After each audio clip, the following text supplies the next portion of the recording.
அதனால பானத்தை பார்த்து யார சொன்னாலும் மாரிச்சனை விட்டா போல விட்டுவிடாது.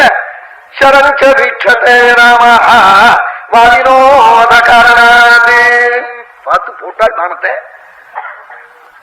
போய் வாலியினுடைய மார்ல போய் பதிஞ்சு போச்சு. அந்த ராமான்னு எழுதின புங்கம் கூட பூன் கூட கீழே விழுந்தா நகரிக்கிண்டு பருவத்தங்களை பந்தாடினவன், 4 திக்குகள்லையும் போய் சமுத்திரத்தை போய் அர்க்கியதானம் பண்ணினவன், ராவணனை கசக்கினவன், வானர வெள்ளத்துக்கு தலைவன் வாரி கீழே விழுந்து பிறந்தானான். ராமபாணையில சக்கராந்தா போய் அப்படியே பிரட்டிப்படுது. உடனே வாலிராம சம்பாதம் சொல்லணும். வால்மீகி ஜட்ஜ்மெண்ட் முதல்ல எழுதுறார். அவன் வக்கீல்கள் பேசி கீசி ஆட்சி விசாரிச்சு எல்லாம் பண்ணி அதுக்கப்புறம் ஜட்ஜினா ஜட்ஜ்மெண்ட் எழுதணும். அவன் வாலிராம சம்பாதத்துக்கு முன்னாடி ஒரு ஸ்லோகம் கொட்டை எழுத்துல வால்மீகி வாலியினுடைய கதி என்ன ஆச்சுன்னாள்.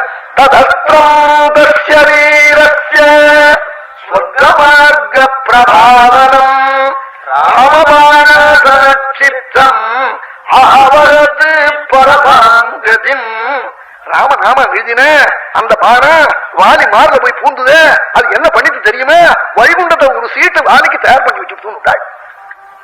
ராமபாணசித்தம் ஆவரது பரமாங்கதின். சத்விஷ்ணோ பரமம் பதம்னு ஸ்ருதியெல்லாம் எதுக்கு மேற்பட்ட ஸ்தானம் இல்லை என்று சொல்லுதோ அந்த ஸ்தானத்துல ரிசர்வ் பண்ணி வச்சுட்டா வாலிக்கு.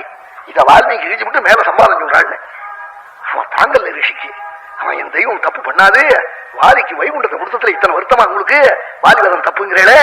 ததஸ்திரம் தஸ்ய வீரஸ்ய ஸ்வர்கமார்க பிரபாவனம். வாலி போற வழியில எல்லாம் வழக்கா நிற்க போறதுங்கிறாள். ராமபாணசித்தம் பரமாங்கதின். இப்படி ஸ்ரீ வைகுண்டத்தை கொடுத்துட்டு வால்மீகி சொல்றாள். அது என்ன மகிழ்ச்சிகளோ இல்லையோ, அவளுக்கு தெரியும் ஜீவன் வருத்தப்படுவாள். என்னமோ அநாதனாய் உள்ள ஒரு வாலியை கொண்டுட்டான்னு நினைக்க போறாளே பக்தாள்னு. அதுக்காக ஸ்ரீ வைகுண்டம் கிடைச்சிருதுன்னு சொல்லிவிட்டு வாலி கேட்க போறான். சுவாமி சொல்ல போறாள்னு மேல அப்புறம் கீழே அதெல்லாம் வரப்போகுது.